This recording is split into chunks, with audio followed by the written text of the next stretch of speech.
दोस्तों, पिछली वीडियो में मैंने हांगकांग के जो मशहूर नावल नोबेल लॉरेट्स जो हांगकांग है उसका नावल था द वेजिटेरियन, उस पर का तबसरा और उसका छोटा सा तारफ आप दोस्तों के साथ शेयर किया था। और आज जो मेरे हाथ में एक किताब है वो उसी जो है राइटर हांगकांग की है, इंसानी अमाल ह्यूमन एक्ट्स, जिसको इंग्लिश से उर्दू में तर्जुमा किया है कुर्बान चन्ना साहब ने।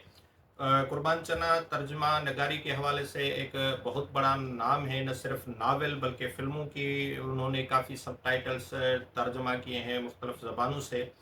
और उसकी जो ख़ास बात है सबसे कि उसकी जो सिलेक्शन होती है वो कमाल की होती है, क्योंकि वो जो है ख़ुद बैंकर हैं।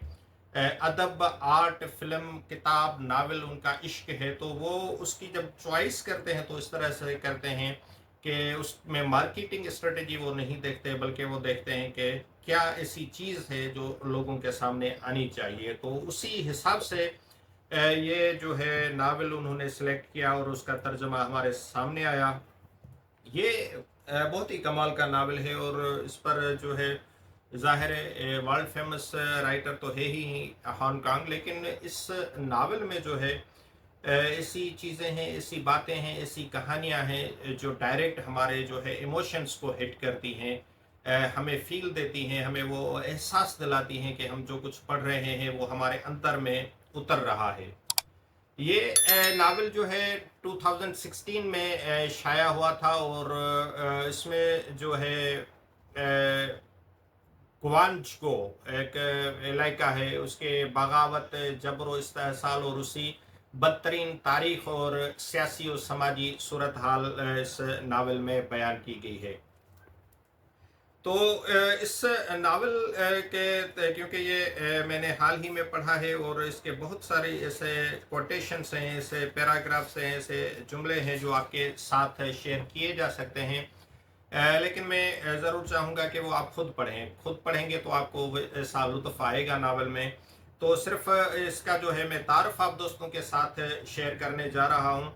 और इसका तारफ़ वही है जो इसके प्रीफ़ेस में हिना जमशेद साहबा ने लिखा है। तो उसी से कुछ इक़्तिबासात मैं आप दोस्तों के साथ शेयर करूँगा। तो ये जो नावल है ये नावल की जहत से जनूबी कोरिया की तारीख के उस पुरतशद्दुद वाक़े की न सिर्फ मज़म्मत करता है बल्कि पसमानदगान के गहरे गम, हौलनाकी और मुतल्लिक़ुल अनान अमरों के उस सियासी जबर पर भी अपनी तवज्जो मज़कूर करता है, जिन्होंने एक हंसते बसते शहर में मौत का एक ऐसा भयानक और सफ़ाक खेल खेला कि लाशों के अंबार लगा डाले।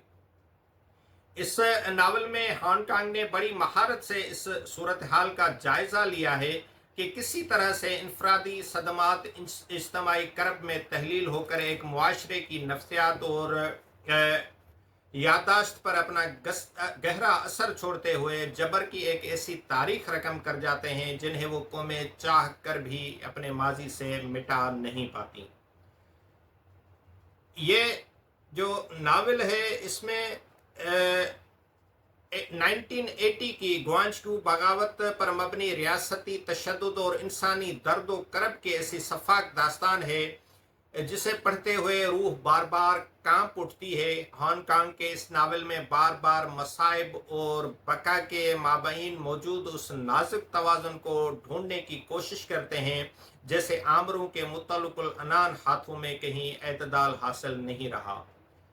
नावल में रजाकारों की हैसियत से लाशें संभालने वाली एक लड़की ऑन सूक जो अभी हाई स्कूल की तालबा है, इसे माजी में एक बुज़दिल नाशिर के साथ इशाअती घर में काम करने के दौरान एक मुतनाज़िया मुतरजम की तहरीर की अशात की पादाश में बेदर्दी से तशद्दुद का निशाना बनाते हुए उसके एक ही गाल पर 7 जोरदार थप्पड़ मारे जाते हैं। और हांगकांग दिखाती हैं कि जुल्म, जबर और तशद्दुद के ये ज़ख्म सिर्फ जिस्म पर नहीं पड़ते बल्कि ये घाव इंसानी रूह में भी किसी तजलील की मानंद उतर जाते हैं। जिस्म का ज़ख्म तो कभी न कभी भर जाता है लेकिन रूह के ज़ख्म आसानी से नहीं भरते। वक्त के साथ साथ ये ज़ख्म उन नासुरों में तब्दील हो जाते हैं जो किसी दीमक की मानंद इंसानी रूह को चाट जाते हैं।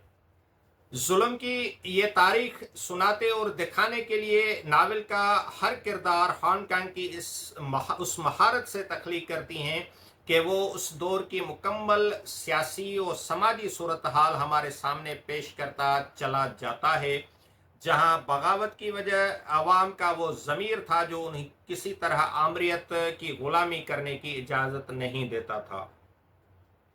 नावल में 2002 में फैक्ट्री वाली लड़की सोनजो का किरदार भी निहायत दर्दनाक है। ये उस नौजवान तलबात में शामिल है जो रजाकाराना तौर पर सूबाई दफ्तर में लाशें संभालने का काम करते हैं।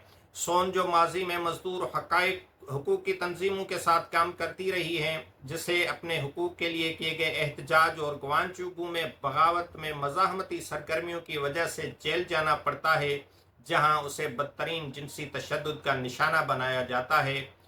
नावल में सोन जो अपनी तलख माजी से जुड़ा वो गीत याद करती है जो धुंध के साए में डूबा उस तक पहुंचता है। इस गीत में हांगकांग की शायराना नस्र को वाज़ेह तर पर महसूस किया जा सकता है, जैसे हम अपने कदमों पर खड़े होकर मरना पसंद करेंगे बजाय उसके के घुटनों पर झुककर जिंदा रहें। आओ उन लोगों की ताज़ीम में एक मिनट की खामोशी अख्तियार करें जिन्होंने पहले ही कीमत अदा कर दी। आओ उनके नक्शे कदम पर चलें और आखिर तक लड़ें, क्योंकि हम बाइज्जत हैं। हांगकांग दुनिया भर में जारी रहने वाले मजालिम और तशद्दुद पर करते हुए लिखती हैं कि ताबकारी का फैलाव तो अब तक जारी है।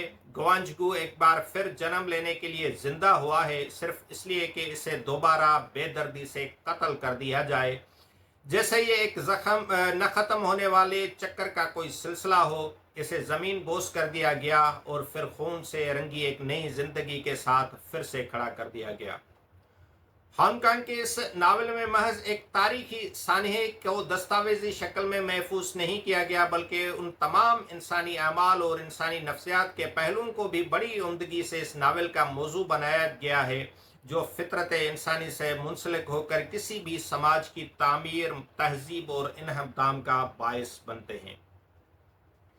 जिस तरह का ये नावल खूबसूरत है, इस तरह से इसके मुतरजम की मेहनत भी काबिल सताइश है कि वो जैसे उन्होंने हर उस चीज़ का ख्याल रखा है जो इस नावल के तर्जमे के लिए ज़रूरी थी। और दूसरा कि आजकल के जो दौर में भी हम देख रहे हैं, जैसे गज़ा में फ़लस्तीन में मज़ालिम हो रहे हैं, इसराइल जो जुल्म कर रहा है, वहाँ की जो नस्ल कशी हो रही है, बच्चे, औरतें, मर्द लाखों की तादाद में मारे जा रहे हैं।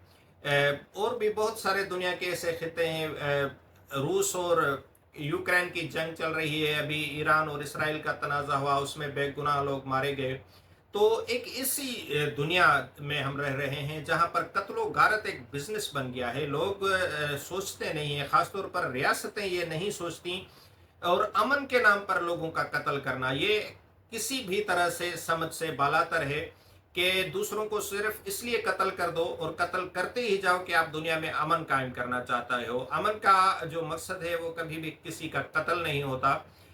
वो एक रवादारी और जो है एक मुतवाज़न मुआशरे के क़याम से ही अमन का मुमकिन हो सकता है। लेकिन यहाँ जो सरमाएदारों की पॉलिसियाँ हैं, जिस तरह से वो लोग दुनिया को चलाना चाह रहे हैं, और जिस तरह अपने मफादात के हुसूल के लिए वो किसी पर भी किसी वक्त भी जो है वो लश्कर कुशी कर सकते हैं, बम गिरा सकते हैं, गोले गिरा सकते हैं, फौज कशी कर सकते हैं, किसी कौम की शनाख्त मिटा सकते हैं, किसी इलाके की पूरी जोग्राफी मिटा सकते हैं। तो ऐसे मजालम जब हम रियलिटी में देखते हैं, तो फिर जब इस तरह के हम नावल पढ़ते हैं, तो ह्यूमन एक्ट्स वो जो दुनिया को तबाह बर्बाद करने वाले और जुल्म की जो दास्तानें हैं, वो हमें और भी गहराई से महसूस होती हैं। तो मैं समझता हूँ कि ये एक ऐसा नावल है जो ज़रूर पढ़ने जैसा नावल है। आप इसको पढ़ें और इसकी जो वो फील होगी, आप अगर उस तरह से पढ़ेंगे जिस तरह ये नावल डिज़र्व करता है, तो आप एक ऐसी करबनाक दर्दनाक दुनिया महसूस करेंगे, और आपको जो हकीकी दुनिया में होने वाले मज़ालिम हैं फिर उनका भी ज़्यादा से वो एहसास होगा कि हम किस तरह की दुनिया में जी रहे हैं, और उसमें हमारी बेबसी, हमारी लाचारी, सारी चीज़ें खुलकर हमारे सामने आ जाती हैं। تو بہت ہی خوبصورت لیکھک آپ کا بہت ہی خوبصورت ناول اور اس کا اتنا ہی خوبصورت ترجمہ ہمارے سامنے آ چکا ہے، اور یہ جو ہے سٹی پریس کراچی کی جانب سے شائع کیا گیا ہے۔ تو آپ اس کو آسانی سے پرچیز کر سکتے ہیں، پڑھ سکتے ہیں، اور پھر اس کو ڈسکس بھی کر سکتے ہیں۔ اگر آپ نے پڑھا ہوا ہے تو اس پر اپنی رائے ضرور دیجیے گا۔ Thank you very much.